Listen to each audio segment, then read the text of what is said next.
Hello everyone and welcome to yet another week of In My Mug. Hello.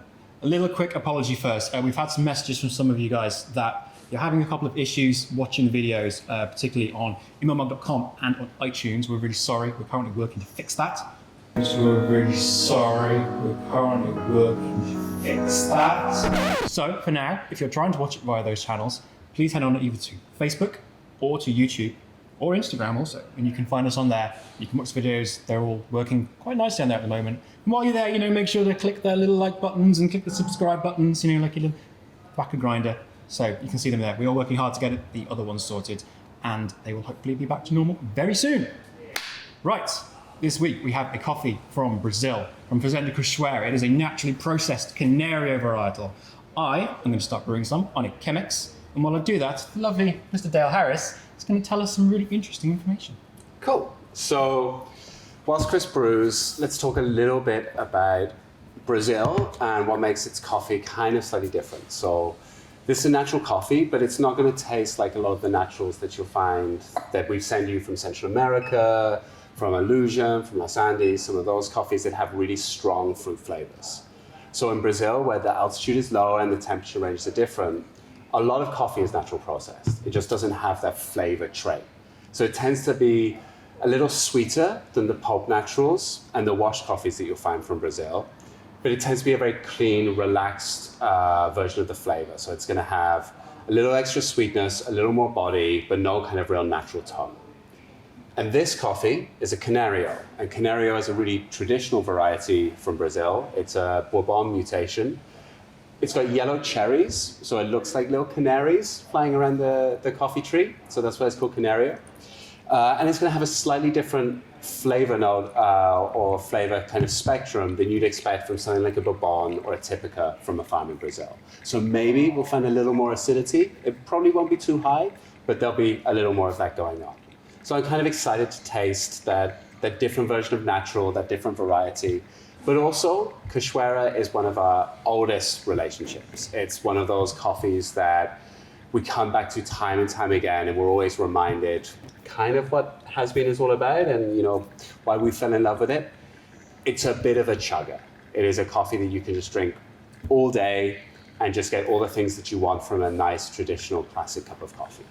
It's going to have sweetness, it's going to be clean, it's going to be a little more body, a little more depth than some of the brighter coffees that we've had the last few weeks from Africa and from Central America, but it should be an exciting package. Some information about Cachoeira.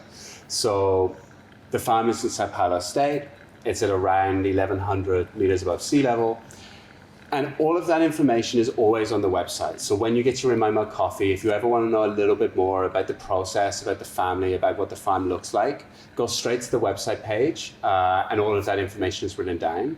And a little sneaky hack, if you want to understand that a bit better or get some more context, if you look somewhere at the top of the page, there's a resources tab, and through that you can find the coffee archive.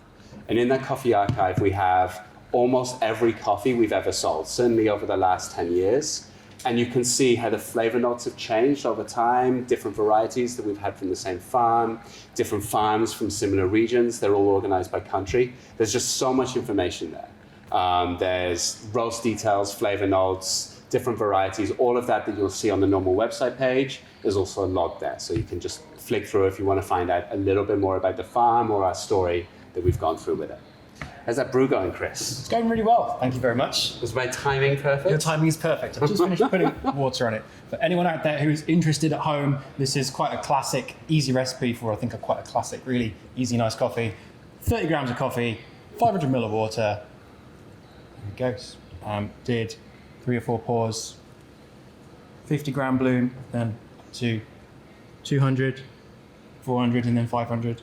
Should be through in between 3 and 4 minutes. Beautiful. I always like 4 minutes is the perfect Chemex answer. Perfect French press answer, perfect answer for everything except espresso, right? Except espresso. Oh man, it could be amazing, you never know. The 4-minute shot. Delicious.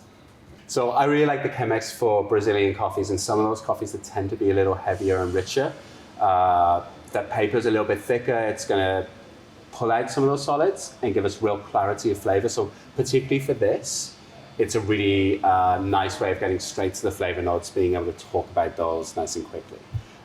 It'll also brew really well in something like a French press, but then you'll really be, I guess, diving deep into that kind of textural side of the coffee. So it'll be a little heavier, a little richer, maybe a little sweeter, but you'll lose a bit of that flavor clarity.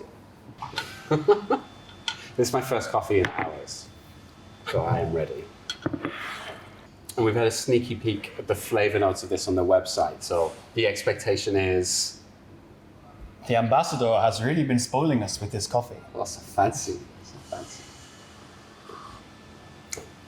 Back in the day when I used to work for Starbucks, they had a coffee ambassador. Who was that? A range of people. The dream job. The dream job, yeah. You had to basically be you when you were World Barista Champ, but for Starbucks and coffee. Cool. And they got a special apron that said coffee ambassador. Very nice. I think more aprons. I've been watching MasterChef recently and they win an apron at the beginning. And I need that as a prize. Maybe we need special, like, once a month prizes. Can you win an In My Mug apron? Ooh. All right, so mostly this is dominated by milk chocolate for me. Like that's the first flavor that's coming out when it's hot.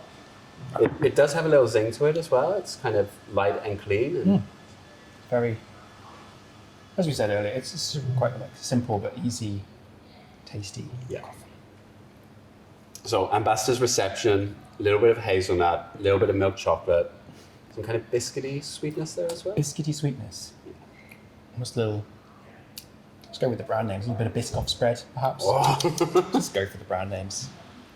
And it's super drinkable. This is almost the kind of coffee that you can brew, you can be sat there, you can be doing your emails, not really thinking about it, and then you come back to it, it's really good. Yeah, really simple, easy.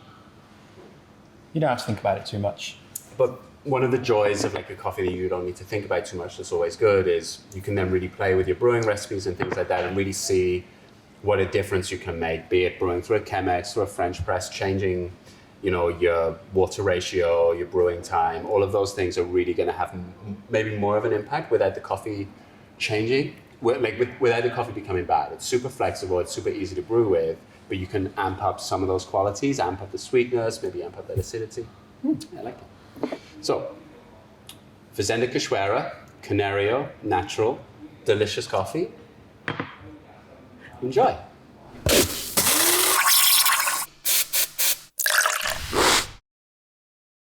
Oh, on my first day back. My head's all over the place. Perfect.